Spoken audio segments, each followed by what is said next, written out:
Early to bed, early to rise makes a man healthy, wealthy and wise. Advantage and disadvantage, pros and cons of Nepal. Seat की भी तो बात होती है, seat भी तो मिलना चाहिए, सीट ही तो नहीं। जो कंट्री आप इंडिया छोड़ के आए हो और नेपाल में काफी वास्ट डिफरेंस है लाइक।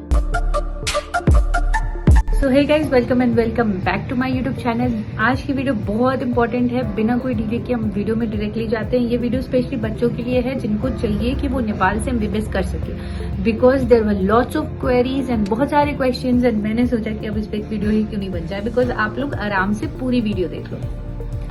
आज की वीडियो की टॉपिक ये है दैट की what are advantage and disadvantage, pros and cons of Nepal. ठीक है, अगर आप एमबीबीएस नेपाल से कर रहे हो देन इसकी एडवांटेज क्या है, डिसएडवांटेज क्या है, मैं इस वीडियो में डिस्कस करूंगी एंड हम इस वीडियो पे और बात करेंगे। सो बिना कोई डिले किए let's get into the video. Now let's talk कि एमबीबीएस जो नेपाल में होती है वो जो इंडियंस आकर करना चाहते हैं, नेपालीज को तो पता ही है नेपाल के बारे में कि क्या है नहीं, बट जो फॉरेन स्पेशली जो इंडियंस नेपाल में आते हो आप एमबीबीएस करने के लिए, तो क्या एडवांटेज है और क्या डिसएडवांटेज है, तो मैं आपको यूं बताती हूँ। सी, अगर आप किसी बॉर्डर के इलाके से कर रहे हो, लेट्स टॉक पहले अच्छी बात है मेरी कंट्री के बारे में। अगर आप किसी बॉर्डर से कर रहे हो, नेपाल के कहीं किसी बॉर्डर से अगर एमबीबीएस कर रहे हो जिसकी आपकी जो कॉलेज है वो नेपाल के किसी इंडियन बॉर्डर के साथ बहुत कनेक्टेड है, सो आपके लिए ये फायदा है कि फट से आप अपने पेरेंट्स से मिल सकते हो, फट से आप इंडिया जा सकते हो। ये एक चीज बहुत फायदेमंद होती है। For example there are certain places, स्टॉक चितवन या फिर विराटनगर या फिर नेपालगंज नेपाल में है, वहां पे जगह जगहों पे अलग अलग मेडिकल कॉलेजेस हैं, तो आप वहां पर आराम से पेरेंट्स से अपने घर अपने इंडिया वापस जा सकते हो, कोई भी मसला नहीं होगा।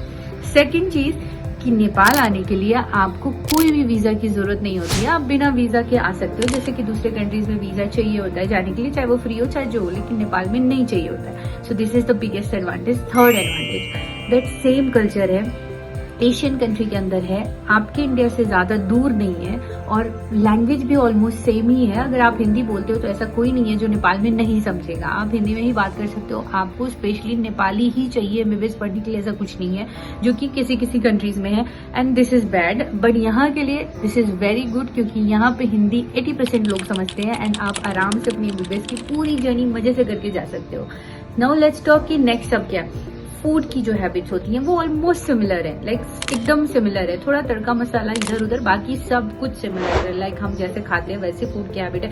एंड आपको पता है कि नेपाल इज लाइक मैक्सिमम यहाँ पे 95% हिंदू ही है और कुछ 5-6% इधर उधर है, लेकिन मतलब कि मुस्लिम्स हैं या जो भी हैं, लेकिन मैक्सिमम हिंदू है, तो आप लोगों को फूड में कोई मसला नहीं होगा। अनलाइक बांग्लादेश जहाँ पे मैक्सिमम चीजें नॉन वेज ही मिलती थी, वेजिटेरियन मिलना काफी मुश्किल था वहाँ पे, तो वेजिटेरियन जो मेरे दोस्त होते थे उनके लिए बहुत इशू हो जाता था। तो ठीक है, तो ये एक एडवांटेज और है। एंड उसके बाद आप एफएमजी की बात करते हैं जो कि काफी लोगों की भी कंसर्न होती है। तो एफएमजी जो है ना, पासिंग रेट लाइक आप कह सकते हो 95% 90% है। जितने इंडियंस आते हैं वो एक बार में एफएमजी क्लियर करते हैं यहाँ से जाते हैं तो। एंड आई टेल यू, अगर आप एक फॉरेन कंट्री में जा रहे हो देन एफएमजी देना तो काफी जरूरी है, बिकॉज आप इंडिया में नहीं हो सिवाय इंडिया के। इनफैक्ट मुझे जितना आइडिया है कि इंडिया से भी अगर आप प्राइवेट मेडिकल कॉलेज से करते हो तब भी आपको एफएमजी देना होगा, ऐसा जितना मुझे idea, I am not sure about it, लेकिन मैंने सुना है। So FMG is very much compulsory. अब तो 2028 अब अगर आप एडमिशन लेते हो तो अब तो एफएमजी भी नहीं रहेगा, अब नेक्स्ट लग जाएगा, which is very sad news for you all. So आपको एफएमजी को लेकर अब टेंशन नहीं करनी होगी, आपने या किसी ने भी नेक्स्ट देना है for PG. So this is correct option, आप आ सकते हो। अगर आपको इंडिया में सीट ना मिले तो ही तो बच्चे इतना देकर साइड बाई कंट्री में पढ़ना चाहेंगे, वरना लोग यही सोचेंगे, ऑब्वियस सी बात है कि मुझे इतना में मैं पढ़ रहा हूँ या पढ़ रही हूँ नेपाल जाके, तो मैं अपने कंट्री में क्यों नहीं पढ़ूँ। सीट की भी तो बात होती है, सीट भी तो मिलना चाहिए, सीट ही तो नहीं मिलता, वो भी तो एक मसला है ना। तो ये एक चीज हुई। उसके बाद पेशेंट फ्लो की बात करें तो सर हम स्टूडेंट लाइक हम जो है जो स्टूडेंट मेडिकल स्टूडेंट्स होते हैं उनको पेशेंट से लेके कुछ भी मसला नहीं है। थर्ड ईयर तक तो आपको पेशेंट के टच में जाने नहीं देगा, सबसे पहली बात। और अगर जब जाने भी देगा तो हिस्ट्री लेना, फीवर डिटेक्ट करना, माइनर चीजें देख के बाहर से देख के सीखो, बाहर से देख के समझ जाओ कि ये कौन सा डिजीज है, ये कौन सा डिजीज है। पैल्पेट आपको ऑर्गन पैल्पेशन देगा, सिस्टमिक एग्जामिनेशन देगा, लोकल एग्जामिनेशन देगा, तो ये तो आपको डमी पे भी लाइक आपको किसी स्टाफ पे भी प्रैक्टिस करा देंगे। या फिर अगर ये हमें सबको ही पता है, जो भी एमबीबीएस के उनको पूछ लो, जब तक एमबीबीएस कंप्लीट नहीं हो जाता, जब तक आप पेशेंट नहीं देख सकते, that 1 year which you were talking about कि चलो नहीं दी, जब इंटर्नशिप में जाएंगे तो उस समय इनफ पेशेंट फ्लो है कि आप इनफ सीख सको, नहीं सीख सकते करके नहीं है, ठीक है। तो ये बाकी कंट्रियों के comparatively Nepal is good to go because आप अपनी कंट्री के टच में बहुत इजिली रह सकते हो, ठीक है। Now let's talk about the main concern of the student, that is कि क्या यहाँ की डिसएडवांटेज क्या है, जो कि कोई बात नहीं करेगा और मैं बगैर पर्दा के बात करना चाहती हूँ बिकॉज जो अच्छी चीज है मैं वही बताऊंगी, जो बुरी चीज है मैं वो सीधे सीधे बताऊंगी। सीधी बात है, मैं नहीं चाहती कि स्टूडेंट आए और बाद में सोचे कि दी यार ऐसा क्यों हो गया, दी आपने तो ये बताया ही नहीं था। लेकिन नहीं, मैं बता देती हूँ, खुद भी काठमांडू में यहाँ पे डॉक्टर हूँ, I am practising here.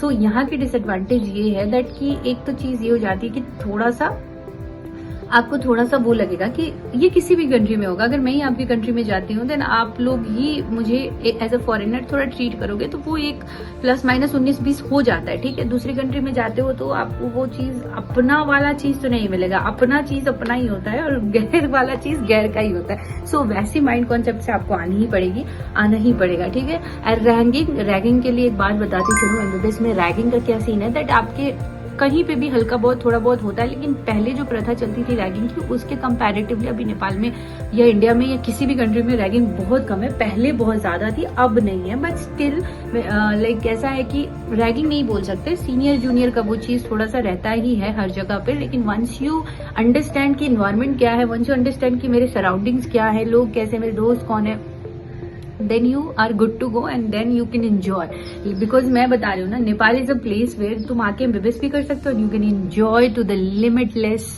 and your journey will be like limitless, ठीक है। लैंग्वेज बैरियर का एक चीज आता है, ठीक है, तो इंग्लिश में ही पढ़ाते हैं बट कहीं कहीं पे आपको नेपाली बोलने मतलब सुनने मिलेगा, चूंकि नेपालीज है तो नेपाली में ही बोलेंगे। लेकिन अगर आप हिंदी में बात करते हो तो ऐसा कोई नहीं है जो नहीं समझेगा। Look at me, I am talking in Hindi and do you think कि मैं like I have my mother language but still मैं हिंदी में बात करती हूँ बिकॉज मैं मुस्लिम हूँ, तो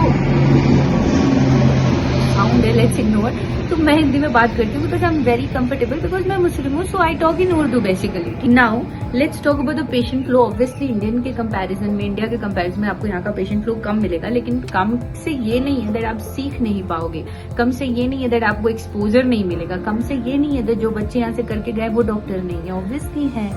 सो आपको वहां के कंपैरिजन में यहाँ पे थोड़ा पेशेंट फ्लो कम जरूर मिलेगा। और let's talk about the most important disadvantage is that कि जो कंट्री आप इंडिया छोड़ के आए हो और नेपाल में काफी वास्ट डिफरेंस है, लाइक वो एक दूसरी कंट्री है। यहाँ पे लोग 7, 8, 9, 10 बजे सोना पसंद करते हैं, ऑल्दो लोग अपने कमरे में जिंदा रहते हैं, लेकिन आपको रोड में 9-10 बजे के बाद कोई बच्चे नहीं मिलेंगे, कोई लोग नहीं मिलेंगे और वो लोग सब सो जाते हैं because they believe in early to bed early to rise makes a man healthy wealthy and wise. And then आपको ऑब्वियसली एक सबसे बड़ी डिसएडवांटेज ये है दैट आप एक न्यू कल्चर में जा रहे हो, देन आपको वहां पे यूज टू होने में, आपको वहां पे अडेप्ट करने में काफी टाइम लगेगा बिकॉज ये नेपाल है, अल्टीमेटली थोड़ा तो चेंज आएगा ही इंडिया से। सो ये चीजें हैं जो आपको थोड़ा सा डिफर करेंगे इंडिया से के कंपैरेटिवली, स्पेशली अगर आप मुंबई एंड दिल्ली एंड कैलकाटा इधर से हो देन आपको थोड़ी डिफरेंस लगेगी। पर अगर आप बिहार से हो देन आपको कोई भी डिफरेंस नहीं लगने वाली बिकॉज बिहारीज को पता होता है दैट नेपाल में क्या है and they been to Bihar. Most of the Biharis आ जाते हैं बिकॉज उनके बॉर्डर्स है मैक्सिमम एंड कुछ लखनऊ की तरफ से भी बॉर्डर है, तो वो भी नेपाल आते जाते रहते हैं। सो आपको उसमें कोई भी मसला नहीं होगा। एंड यार this is all about and कुछ अच्छे कॉलेजेस भी हैं। अगर आप लोग ये वीडियो पे अच्छे व्यूज देते हो और अगर आप कमेंट करते हो कि दी आप अच्छे टॉप कॉलेजेस के बारे में वीडियोस बनाओ then I will make that series for you. Let's see कि इस वीडियो पे कोई रिस्पॉन्स अच्छी आती है कि नहीं एंड लेट्स सी कि ये वीडियोस आप लोगों के लिए इंपॉर्टेंट या आप लोगों के लिए फायदेमंद है कि नहीं। एंड देन ऐसा अगर होगा दैट आपको पसंद आएगा देन मैं ये वीडियो और आगे भी कंटिन्यू करूंगी इसकी सीरीज, नेपाल के बारे में या फिर बांग्लादेश के बारे में या रशिया, जहां के बारे में आपको जाना है just let me know. I am here to make and guide you all and yes see you, मिलते हैं नेक्स्ट वीडियो में, बाय बाय।